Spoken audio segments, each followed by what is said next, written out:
우리 주의 영이 임하시면이라는 제목으로 하나님 말씀 함께 나누겠습니다. 우리 2주 전에도 이사야서 말씀을 함께 나눴었는데 우리가 그때 세 번째 이사야라는 이야기, 제3 이사야라는 말씀을 드렸습니다.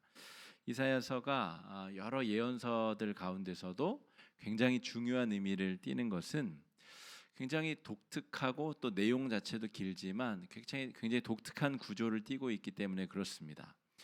첫 번째 덩어리는 나라가 망하기 이전의 상황을 묘사하고 있고, 두 번째 덩어리는 나라가 망한 이후의 이야기, 그리고 우리가 지금 지지난주 오늘 묵상하는 세 번째 이사야의 세 번째 덩어리는 그 포로에서 귀환한 사람들의 회복과 하나님의 구원의 역사에 대한 예언이 담겨져 있습니다. 이것이 한 사람에 의해서 한 권의 성경 안에 들어있기 때문에 예언서 전체를 대표하는 굉장히 상징적이고 중요한 예언서가 이사야서다, 이렇게 말할 수가 있겠습니다. 그러니까 이 세 번째 덩어리는 하나님이 어떻게 이 구원의 문제를 완성시킬 것인가, 어떻게 하나님이 주도적으로 하나님의 구원의 역사를 이룰 것인가에 대한 이야기라는 거죠. 더군다나 오늘 이 61장의 이야기는 이사야의 입을 통하지만 구원자 하나님의 1인칭 시점으로 오늘 말씀이 기록되고 있다는 것이 더욱더 놀라운 부분입니다. 누가복음 4장에 이 부분을 예수님이 인용하시는 장면이 나옵니다. 세례를 받으시고 마귀에게 시험을 받으신 다음에 이제 예수님께서 갈릴리 인근의 몇몇 회당에 다니시면서 복음을 증거하시는데, 나사렛 예수님의 고향 동네 회당에 가셔서 복음을 전하시면서 이사야의 이 두루마리 부분을 펴서 읽으시면서 예수님이 이제 공적 생애를 시작하시는 첫 번째 화두를 이 이사야서 61장 1절로 11절 말씀을 인용하면서 풀고 계시다는 거죠. 예수님이 직접 나에게 벌어질 일, 이제 내가 감행할 일, 하나님이 1인칭 시점으로 이사야의 입을 통해서 이 구원의 계획이 지금 선포되고 있다는 것입니다. 1절 말씀 우리 한번 같이 읽어보겠습니다. 1절입니다. 시작. 주 여호와의 영이 내게 내리셨으니 가난한 자에게 아름다운 소식을 전하게 하려 하심이라. 나를 보내사 마음이 상한 자를 고치며 포로된 자에게 자유를, 갇힌 자에게 노임을 선포하며. 자, 이 1절 앞부분에 주 여호와의 영이 내게 내리셨으니, 이 부분을 예수님이 누가복음 4장에서 인용을 하시기 때문에 이 구절 때문에 고대 교회에 여러 이단 종파들이 나타나게 되었습니다. 2주 전에도 잠깐 말씀을 드렸는데, 예수님이 30살에 성부 하나님으로부터 입양을 당했다는 거예요. 이 사람 꽤 괜찮은데 요놈 이제 내가 그리스도로 써야 되겠다, 거기서 딱 낙점을 하고 주의 영을 부으셨다라고 생각했었던 이단들이 있다는 겁니다. 양자론, 양자 삼았다 그래서 양자론 이단이라고 부르는데요, 그렇게 이 부분을 해석하면 완벽히 본문을 잘못 이해하는 그야말로 이단이 되는 겁니다. 이 부분은 어떤 내용이냐면, 인간이 그리스도로 입양되거나 선택됐다는 말이 아니라 공식적으로 그리스도로서의 삶을 시작하게 되었다는 것을 의미합니다. 자, 예수님에 대해서 우리가 설명할 때 완전한 하나님이자 완전한 인간으로 묘사를 하는데, 요쯤이 예수님이 30살이 되었을 때입니다. 그러니까 3이라고 하는 영적이고 신적인 숫자와 열이라고 하는 가득 찬 숫자가 만나서 30년 동안 예수님이 철저히 인간으로서 이 땅에 사셨음을 의미합니다. 그래서 요한복음 2장에서 가나온인 잔치 때 그 첫 번째 이적을 미루려고 하신 이유도 공식적인 그리스도의 삶이 시작되지 않았기 때문에 그렇게 거부하신 것이고, 이제 하나님의 때가 이루어서 그 공적인 삶을 시작하시는 의미로 지금 성령이 임하시는 그 출발점에 대한 이야기를 이사야서가 예언하고 있다 하는 것입니다. 자, 예수님께서 30년을 이 땅에 사셨을 때 부유한 우리 만석군집 아들로 사신 게 아니에요. 가난한 목수의 아들로 사셨습니다. 그러면 어떤 일들을 당하셨을까 한번 생각해 봅시다. 여러분들도 우리 갑자기 카드값이 막 이 청구가 돼가지고 돈이 준비가 못 돼서 어려움을 겪으셨던 적들이 몇 번 있으시죠? 근데 지금 예수님 당시에 가난한 사람들이 닥치는 그런 어려움들은 그냥 카드값 못 갚아서 그런 어려움 정도가 아닙니다. 세금을 거두러 오는 사람들이 세금을 증탈하고 늑탈하기 위해서 폭력을 행사하고 그냥 정해진 세금보다 더 뜯어가기 위해서 목수에게 꼭 필요한 톱이나 망치 같은 것들도 압수해가고 온갖 추악한 짓들을 행하며 세금을 뜯어갔었던 그런 악한 시대를 예수님이 철저한 인간으로 사셨다는 거죠. 세금 못 낸다고 뺨 맞고 침뱉음 당하고 온갖 모욕과 수치를 당할 때 천군 천사를 동원해서 이 로마 군대 싹 쓸어버리고 또 이 세금 징수원들을 골려먹고 했었던 것이 아니라 예수님께서 철저히 인간으로 30년간 인간이 겪는 고난과 두려움과 어려움 철저히 그것을 인간으로 감당해 내셨다는 것이죠. 그 시간이 지나고 이제 그리스도로서의 공식적인 사명을 감당하는 장면에 성령이 임하시는 장면이 묘사가 되고 있다 할 수가 있겠습니다. 자, 오늘 이 1절 말씀에는 가난한 자에게 아름다운 소식이 전해졌다. 예수님이 하시는 일은 가난한 자에게 아름다운 소식이 전해지는 것입니다. 그러면 자연스럽게 가난한 자는 누구인가? 라고 하는 질문이 따라오게 됩니다. 가난한 자가 누구지? 나 지금 가난한데, 충분히 돈이 없는데, 충분히 어려움 가운데 있는데, 그렇다면 나는 구원에 합당한 사람, 나는 돈만 없으면 아름다운 혜택을 입을 사람인가? 성경을 전반적으로 쭉 이해하다 보면 그것이 아니라는 사실을 우리가 알게 됩니다. 마가복음 10장에 이 가난한 자를 정의하기 위한 중요한 장면을 우리가 만나게 되는데 마가복음 10장 우리 21절 말씀 한번 읽어보겠습니다. 시작. 예수께서 그를 보시고 사랑하사 이르시되 내게 아직도 한 가지 부족한 것이 있으니 가서 내게 있는 것을 다 팔아 가난한 자들에게 주라. 그리하면 하늘에서 보화가 내게 있으리라. 그리고 와서 나를 따르라 하시니. 요 말씀은 부자 청년이 예수님께 어떻게 하면 구원을 얻을 수 있어요? 물으러 왔었던 그런 장면입니다. 예수님께서 부자 청년에게 뭐라고 말씀하시냐면 중요한 방점은 여기 있어요. 나를 따르라. 나를 따르라라고 하는 것에 방점이 있습니다. 그러니까 얼마나 축복된 부르심이에요? 제자로 받아주시겠다는 거잖아요.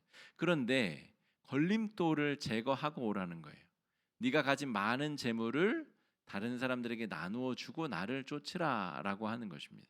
그러니까 가난한 자라고 하는 정의를 이 마가복음 10장 이 부자 청년의 상황에 맞추어서 해석하자면 이 세상의 것으로는 나의 참 만족과 내 구원의 문제를 해결할 수 없음을 인정하고 예수께 온전히 소망을 두려고 나아가는 마음이 가난한 마음이에요. 그거는 돈이 많은 사람이든 적은 사람이든 상관이 없이 예수만이 내 참된 만족과 구원을 줄 수 있는 유일한 분이다. 이것을 믿는 사람. 그리고 그것을 실현하기 위해서 그것이 돈이든 인간관계든 권력이든 무엇이든 다 내려놓을 준비가 된 사람이 가난한 마음을 가진 사람이다. 이렇게 볼 수가 있겠습니다. 여러분 보시면 하나님께서 우리 그리스도인들 중에서도 재물의 축복을 주신 분들이 많이 있죠. 그 사람들이 재물을 가지고 하나님을 믿고 섬기는가를 이렇게 시험 들 수 있는 그런 마음들이 아니라는 거죠.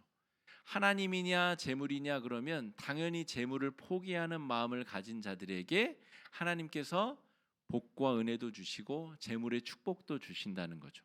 그러니까 부자라고 해서 가난하지 않은 것이 아니고 아무리 큰 부자라도 하나님의 영광을 위하여서 그 재물을 기꺼이 선용할 수 있고 하나님의 영광을 위해서 쓸 수 있는 사람은 가난한 마음을 가진 부자라고 칭할 수 있고요. 돈이 없다고 하여도 돈만 준다면 영혼이라도 팔아 넘길 수 있는 사람, 하나님 믿는 신앙을 내동쟁이 칠 수 있는 그런 사람은 아무리 돈이 없어도 진심으로 마음이 가난한 사람이 될 수 없다라는 것입니다. 이 부자와 가난한 자는 물리적으로 돈이 없다는 말이 아니라 정말 예수가 나의 참된 구원자인가, 나의 유일한 구원자인가를 믿고 고백하는 마음이 가난한 마음이다. 이렇게 정의할 수가 있겠습니다. 그래서 여러분, 참 구원은 이사야서에서 말하고 있는 이 구원은 유대 민족을 그냥 다시 회복하는 그런 정도가 아니라는 거죠. 하나님을 믿는 온 세계에 흩어진 영적 갈망을 가지고 참된 마음의 만족과 구원을 갈망하는 사람들, 그 구원을 예수께 얻기 위해서 돈이든 뭐든 다 뒤로 내몰릴 수 있는 가난한 마음을 가진 사람들을 살려내는 것, 이것이 예수님이 우리를 통해 하시고자 하는 구원의 내용이다 하는 것이죠.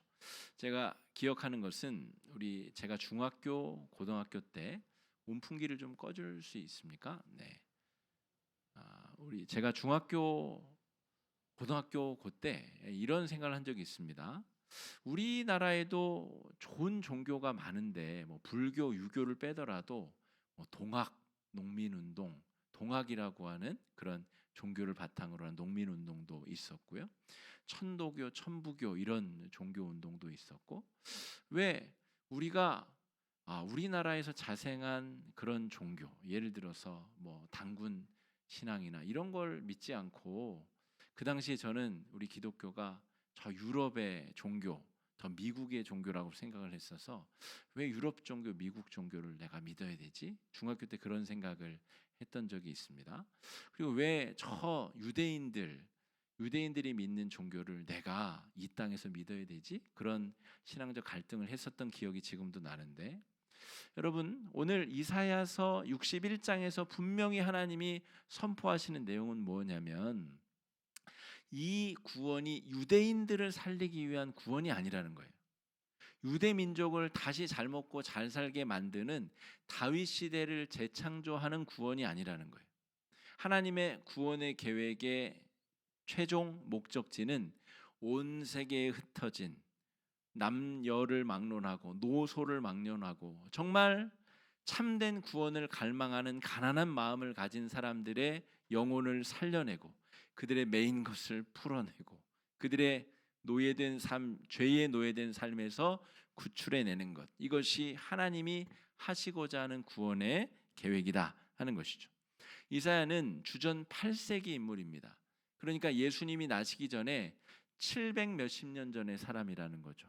그런데 이사야의 입을 통하여서 하나님께서 하시고자 하는 구원의 이 계획이 미리 선포가 되고 있는 것이죠. 하나님께서 하시고자 하는 일은 온 세계에, 저처럼 저 유대 땅에서 수천 킬로 떨어져 있는 정말 구원받기 어려운 그런 가정에서 나온 이 사람조차도 왜 내가 외국 종교를 믿어야 되나라고 하는 의문을 품었던 그 중학생조차도 하나님의 구원의 계획 안에 들어있는 것이죠. 하나님께서 우리를 통해서 인간으로 경험할 수 있는 지극한 기쁨과 참된 구원의 감격을 누리게 하신다는 겁니다.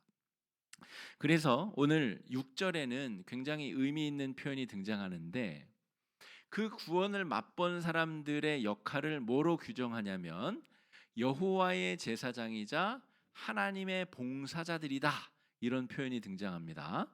자, 6절 말씀 한번 읽어보겠습니다. 시작. 오직 너희는 여호와의 제사장이라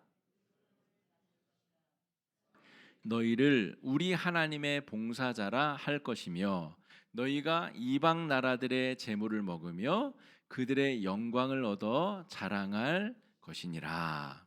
하나님께서 하시고자 하는 구원의 계획은 온 세상 사람들을 구원하는 것이고 그 사람들이 살고 있는 피조 세계 자체가 구원을 받게 하는 것인데, 이것이 순차적으로 이루어지기 때문에 먼저 구원받은 사람들이 누구냐면 여호와의 제사장들이고 하나님의 봉사자들이라는 거예요. 여기서 봉사자들은 레위 지파를 의미하는데, 제사장들은 레위 지파에 속한 어떤 가문의 사람들을 의미합니다. 성소에서 제사를 드리기 원하는 사람들이 오면 성전 일을 돕는 사람들을 봉사자, 제사장들이라고 부르는데, 저와 여러분, 우리가 모두 그런 사람들이라는 거예요.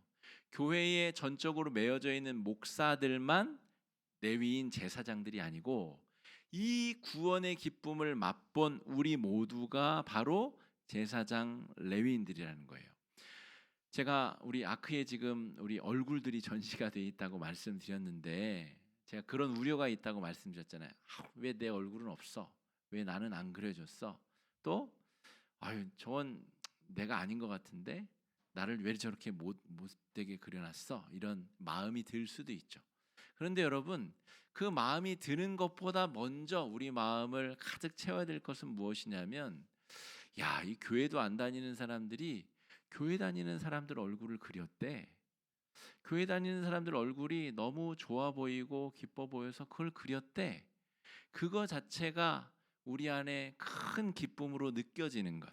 이것이 예수를 먼저 만난 사람들이 느껴야 될 여호와의 제사장이요 하나님의 봉사자들로서의 마음가짐이라는 거죠. 우리는 은혜 얻기 이전의 사람들이 아니라는 거죠. 우리가 예수 십자가의 구원의 계획에 포함되었고, 우리가 그 구원의 은총을 먼저 맛본 사람들로서 지금 6절에서 말하고 있는 이 여호와의 제사장, 하나님의 봉사자들로서의 마음가짐, 그런 태도로 우리가 서야 된다는 거죠.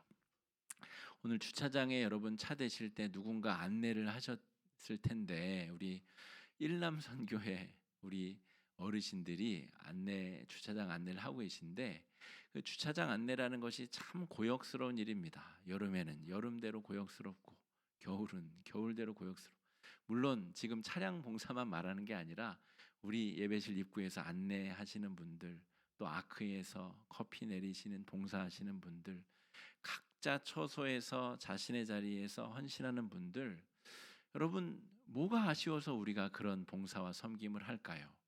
이 기쁨을 먼저 맛본 제사장들이요 봉사자들일 때이기 때문에 그렇습니다. 그리고 그들에게 주어진 사명은 아직 그 기쁨을 맛보지 못한 사람들을 위한 봉사자라는 겁니다. 그런 사람들을 돕고 섬기기 위한 제사장의 역할이라는 거죠.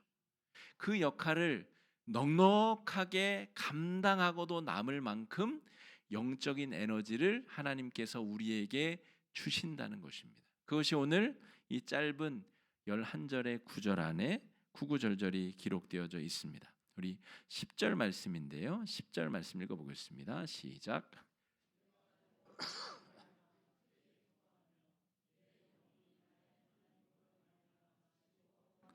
이는 그가 구원의 옷을 내게 입히시며 공의의 겉옷을 내게 더하심이 신랑이 사모를 쓰며 신부가 자기 보석으로 단장함 같게 하셨습니다. 여러분, 우리가 하나님의 제사장이요 봉사자라고 할 때 우리 안에 이런 것들이 있는지를 점검해 봐야 됩니다. 내 안에 정말 지극한 기쁨이 있는가? 지극하다는 것은 끝까지 도달한 기쁨을 의미합니다. 여러분, 그래서 그리스도인들은 뭔가 이 주색 잡기에 빠지는 것이 쉽지가 않습니다. 주색 잡기 뭐 노름이나 술 담배나 이런 것에 막 빠져가지고 방탕한 삶을 살기가 쉽지 않아요. 왜요? 지극한 기쁨을 맛봤기 때문에. 가장 큰 기쁨을 맛본 사람은 그에 상응하지 못하는 이 좀 부적합한 기쁨들에게서 온전한 기쁨을 누리기가 어렵습니다. 우리 그리스도인들은 인간이 경험할 수 있는 가장 놀라운 은혜, 신이 나를 대신해서 생명의 값어치를 지불했다고 하는 큰 은혜를 이미 경험하고 맛본 사람들이라는 거죠. 그렇기 때문에 그 기쁨이 우리가 여호와의 제사장이요 하나님의 봉사자로 내 자신을 아름답게 헌신하게 만드는 그런 원동력이 되고 그런 자원이 된다는 것입니다. 우리 안에 이런 것이 없는 채로 봉사를 하고 섬기려고 하면 그것이 곧 바닥이 나서 그냥 겉으로 드러나게 됩니다. 얼굴 표정으로, 삶의 섬김으로, 또 짜증으로, 분노로, 분쟁으로, 갈등으로. 여러분, 우리 안에 이 지극한 기쁨이 가득가득 매일매일 새롭게 채워지고 있는가를 점검해야 되고, 그것이 우리가 예수 그리스도를 만난 증거이고 하나님께서 가난한 자를 구원해 주시는 그 구원의 은혜를 경험한 사람들이 누리게 될 평강이다 할 수가 있겠습니다. 우리 마음에 지극한 기쁨이 가득한가? 아까 마가복음 10장으로 돌아가 볼까요? 그 부자 청년에게 지금 구원에 대해서 물어본 예수 그리스도를 만났잖아요. 그런데도 불구하고 근심하며 돌아갔다라고 마가복음은 기록하고 있어요. 지극한 기쁨을 경험하지 못하고 그거보다 작은, 아주 작은 것을 붙잡고 근심하며 돌아가는 거죠. 사리분별을 못하는 아이들에게 어른들이 장난치지 않습니까? 500원짜리 꽉 쥐고 있는 아이에게 1000원짜리, 만원짜리, 5만원짜리 흔들면서 바꾸자고 그러면 아이가 심각하게 갈등합니다. 내 손에 쥐고 있는 이 딱딱하고 반짝거리고 좋은 것이 저 종이보다 더 값어치가 적다라는 것을 모르는 거죠. 뭐가 더 가치 있다는 것을 분별할 능력이 없으면 자기가 쥐고 있는 것을 꽉 쥐고 있는 겁니다. 오늘 이사야서 61장에 말하는 것은 우리가 경험한 것이 과연 무엇인가? 우리가 경험한 것을 얻기 위하여 내가 무엇을 내려놓을 수 있는 것인가를 중요하게 우리에게 묻고 계신 것입니다. 대림절을 앞두고 대림절 기간 동안 성탄의 이 기쁨을 앞두고 우리가 이 말씀을 묵상하는 이유는 정말 그 기쁨이 내 안에 있는가를 한번 점검해 봐야 된다는 것이죠. 그 기쁨을 우리가 잃어버렸다면, 그 기쁨이 퇴색되어져 버렸다면 우리 마음 가운데 이 부활과 구원의 기쁨을 다시 불을 지필 필요가 있습니다. 우리가 언젠가 다 종말을 맞이하게 될 텐데 그 종말의 두려움을 넘어서는 영혼과 소망이 우리에게 있는 사람, 물리적으로 돈이 없지만 내가 하나님께서 날 위해 허락해 주신 구원의 기쁨이 있다면 그 지극한 기쁨으로 지금 내 안에 삶을 온전한 기쁨으로 채워나갈 수 있는 능력, 이것이 영혼의 소망을 맛보며 살아가는 능력이라 할 수가 있겠습니다. 여러분, 우리는 자발적으로 가난한 자가 되어야 되겠습니다. 예수님께서 부자 청년에게 나를 얻기 위해 네가 내려놓아야 될 것들을 선택하라 라고 말씀하신 것처럼 우리가 예수를 얻기 위해 내려놓아야 될 것들, 자발적으로 가난해야 될 것들을 또 떠올리고 실제로 내려놓으며 예수를 통해 구원과 은총을 경험하고 맛보는 귀한 한 주가 되시기를 주의 이름으로 축복합니다. 이 시간에 말씀 의지해서 함께 기도하겠습니다. 기도하실 때에 하나님, 우리의 연약함을 긍휼히 여겨 주시옵시고 우리가 예수를 얻고 예수 이외의 다른 것들을 정말 아낌없이 내려놓을 수 있는 그런 자발적 가난을 선택할 수 있는 자들인지 돌아볼 수 있게 해달라고 이 시간에 함께 마음을 합쳐 기도하며 나아가겠습니다. 기도하겠습니다.